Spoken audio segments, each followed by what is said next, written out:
18, 19, 20, 21, 22, 23, 24, 6. It's been 6 years since I had my gallbladder removed, and I want to go ahead and give you guys an update as to how I'm doing. Hey guys, Barbara here. Welcome to Bare Pantry Talk. So I had my gallbladder removed August the 3rd, 2018.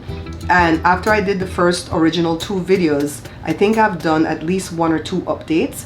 The reason that I feel the need to do an update right here at my 6th anniversary is because I'm getting a lot of questions at the original video.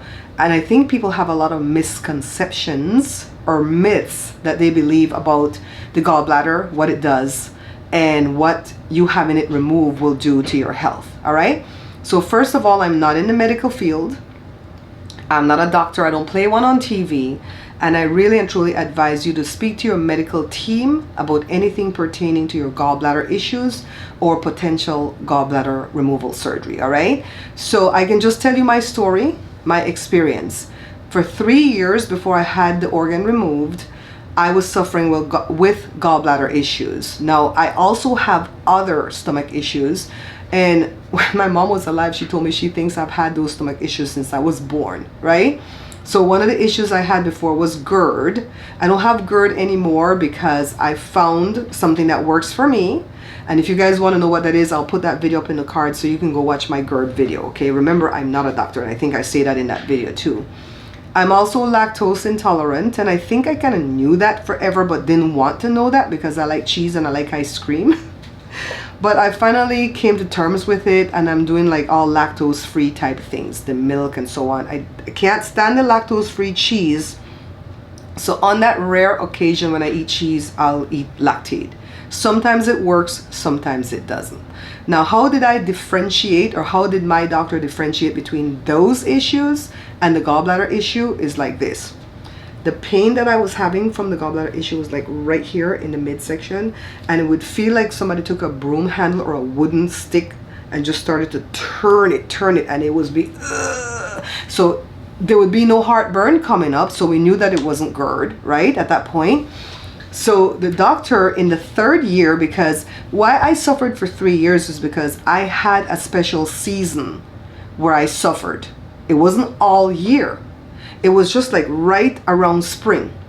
So the doctor's like, what's going on like the ending of February and the whole of March with you every year, where you're coming in here with this pain but you don't come in with it other times? No, it didn't mean I didn't have it. It just meant that it was bearable, right? And I said, well, I'm going to write down what I do so we can see. So on the 3rd year, I wrote it down, and we noticed that my pattern was like this.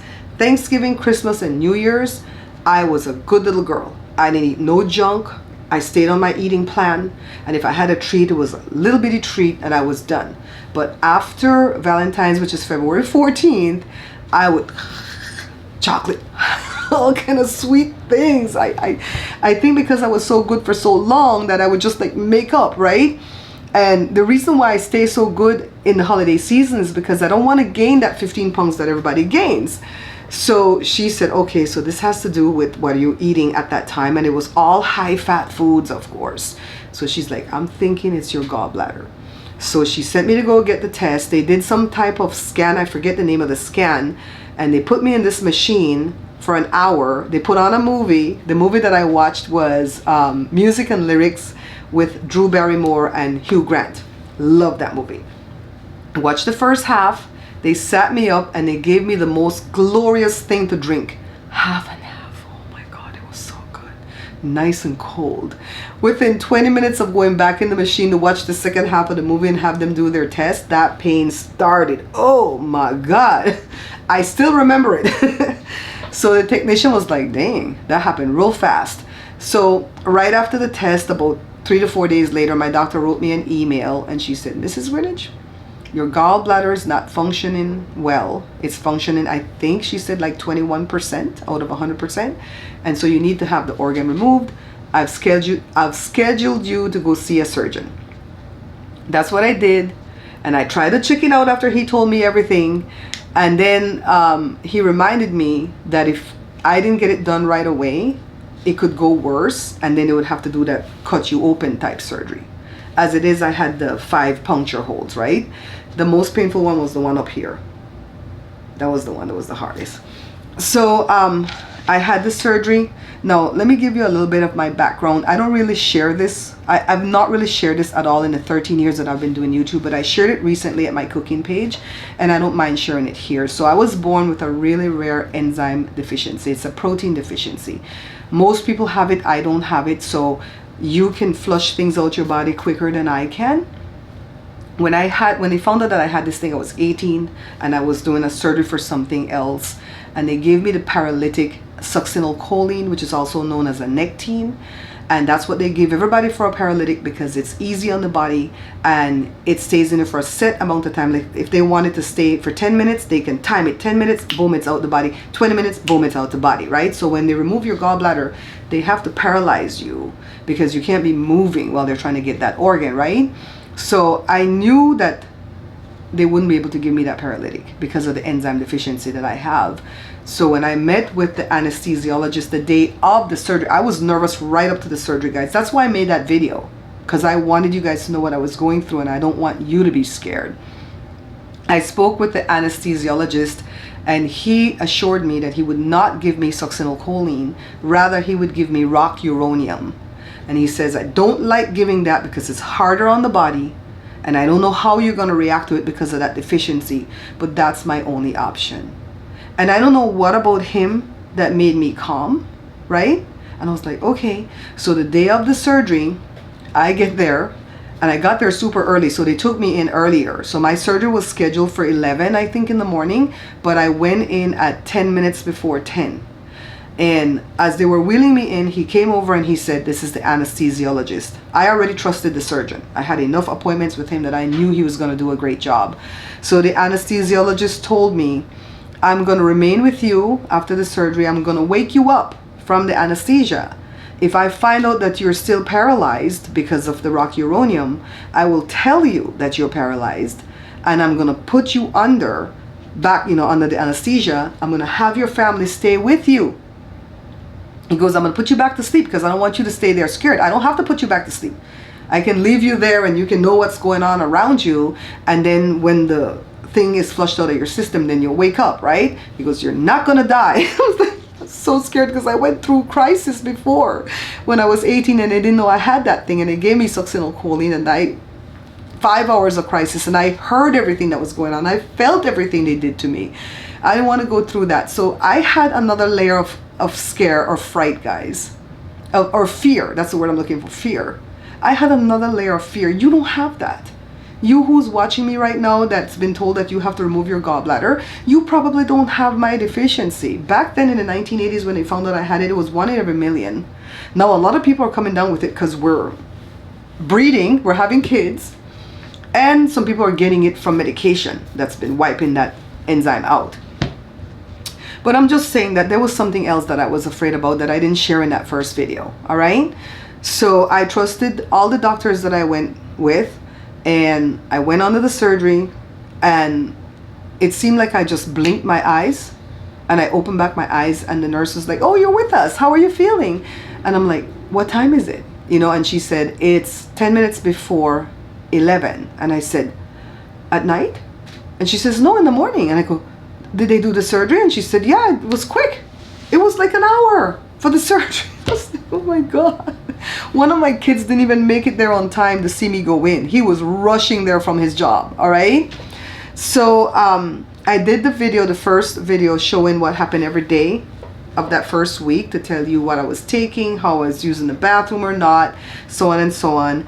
And I did that because my Uncle Roger, my mom's youngest brother, was the only one that gave me positive vibes and thoughts and information about having my gallbladder removed, because he had his removed a year before in Belize.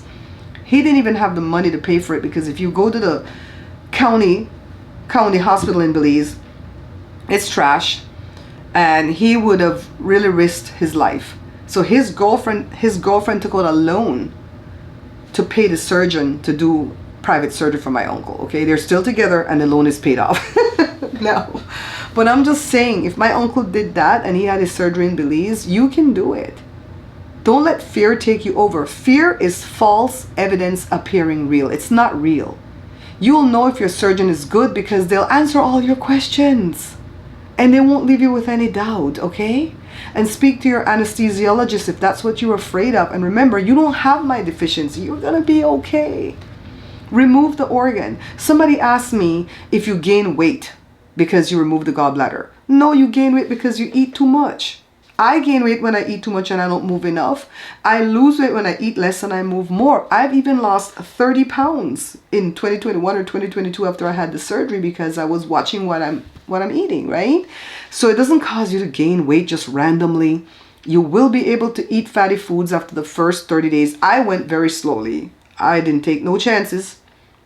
Now I can eat fried chicken. I can eat, what else is fatty? Butter. I couldn't eat butter before, right? When I do milk, I still have to do lactose-free stuff because I'm lactose intolerant. Lactose intolerance has nothing to do with your gallbladder. And other intestinal issues like IBS and Crohn's and different things, that has nothing to do with your gallbladder. So those things are not going to get better if you already have those things wrong with you. But if you're having that devastating pain from your gallbladder not functioning, I promise you, if you take it out, your life is never going to be the same. It's going to be that much better. You're going to be able to enjoy life again, enjoy food again. Now, when I eat cruciferous things, because I have intestinal issues, I have to take Beano. I take Beano when I take cauliflower and broccoli and beans and cabbage and onion, or I avoid those things completely, right? When I'm going to do stuff with milk, I have to take Lactaid. You know, it's the way life is going right now. We're becoming allergic to a lot of things and having adverse reactions to a lot of things because we've messed up our bodies with all these pre-prepared foods. So I do still cook at home. I very seldom eat out. But when I do eat out, I don't have any gallbladder issues if I eat something fatty, okay? I promise you, you're going to be fine. Ask me any questions you want to ask me. Keep coming back to these videos to let me know when you're going to have your surgery because I do pray for each and every one of you. And I feel like God hears my prayers. You can go to my Instagram, @barepantryshow, and DM me there. I'll click the thing to add you to the primary box or whatever if you want to make it easy. You don't want people to see your business out here on the public page, you can go to my IG. All right, follow my IG, DM me there, and I'll see you and I'll answer you as quickly as I can. And I pray for each and every one of you that need to have the surgery. And afterwards, please come back and tell me how you're doing. Ask me questions. If I can answer, I'll answer. But then again, let me tell you, I am not a doctor and I don't play one on TV. But I definitely have a story to tell about what I went through, and it was a positive story. That's why I made the video, because it was all negativity and I wanted to inject some positivity into this topic.